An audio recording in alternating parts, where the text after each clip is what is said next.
Il existe plusieurs approches de l'ésotérisme.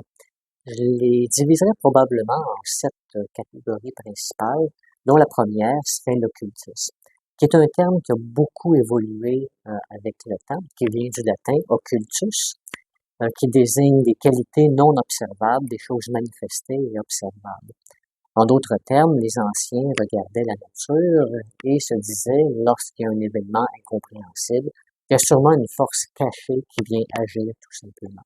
Dans le sens, par exemple, si toutes les choses descendent vers le bas, mais que les arbres poussent vers le haut, ils se disaient qu'il y avait une force occulte, une force cachée qui tirait tout simplement sur les arbres. Cette définition a eu lieu à une cours jusqu'environ au 16e siècle, où avec le siècle des Lumières, la pensée déductive, la science commence à s'implanter et que les gens se disent s'il y a des forces cachées dans l'invisible, dans l'univers, peut-être qu'on peut les étudier et s'en servir pour désigner plutôt des pratiques, des techniques, des procédures intentionnelles touchant la science des forces cachées dans le but d'obtenir une connaissance et une utilisation de ces forces. En ce sens, l'occultisme devient non plus simplement regarder des forces cachées, mais une science occulte. En ce qui nous concerne, c'est important, parce que l'occultisme et la ritualité ont un fort lien ensemble, si tant bien que le rituel est opératif, c'est-à-dire qu'il utilise vraiment des lois afin de provoquer un effet réel du visible vers l'invisible ou de l'invisible vers le visible. Évidemment, on ne parle pas ici d'un néo-occultisme nouvel-âgiste, c'est-à-dire qu'on utilise vraiment des lois existantes et non pas des idées qui sont sorties un peu de l'invention, de l'imaginaire de certaines personnes. Donc, c'est vraiment une question de science et d'étude de forces cachées et de mise en pratique et non pas une imagination de ces lois. La seconde approche, je dirais que c'est le mysticisme, qui est une recherche d'union et de révélation directe avec le divin. Donc, le mysticisme n'appartient clairement à aucune religion. C'est une expérience qui est au-delà de toutes les structures religieuses. En fait, c'est une union directe avec plus grand que soi. C'est probablement la voie la plus près de la définition réelle de l'ésotérisme, qui est une recherche d'expérience intérieure. Le problème du mysticisme, c'est que les grands mystiques ont eu de la difficulté à trouver des mots pour décrire leur expérience intérieure. Donc, si bien que le mystique est parfois vu comme une personne plutôt passive et réceptive, et que l'occultisme est vu comme une personne qui expérimente pour comprendre, il existe quand même des mystiques qui vont étudier l'occultisme afin de pouvoir décrire ce qu'ils ressentent. Et là, on arrive vraiment dans la définition du théosophe, qui est la troisième approche de l'ésotérisme. La troisième approche est tout simplement l'union des deux premières. Donc, on va parler de l'approche théosophique.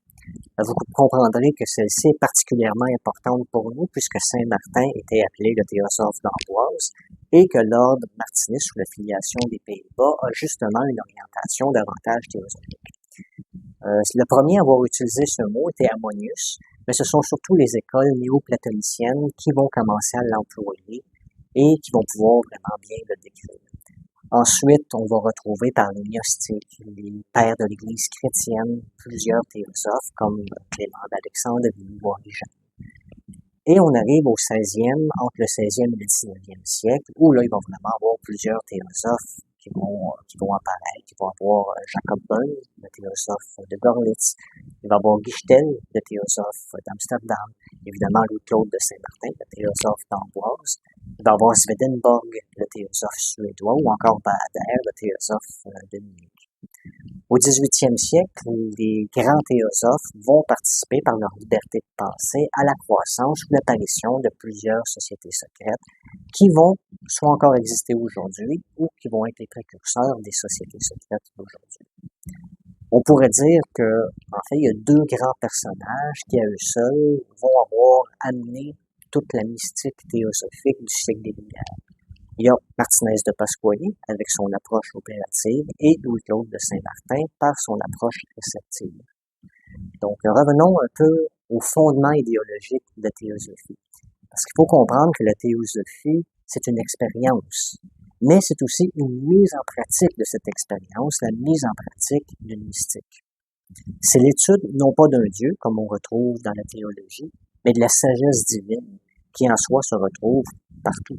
Donc la théosophie est comme le cœur même des vérités dont le culte va se retrouver tout simplement dispensataire, quelle qu'en soit son origine culturelle, temporelle ou religieuse.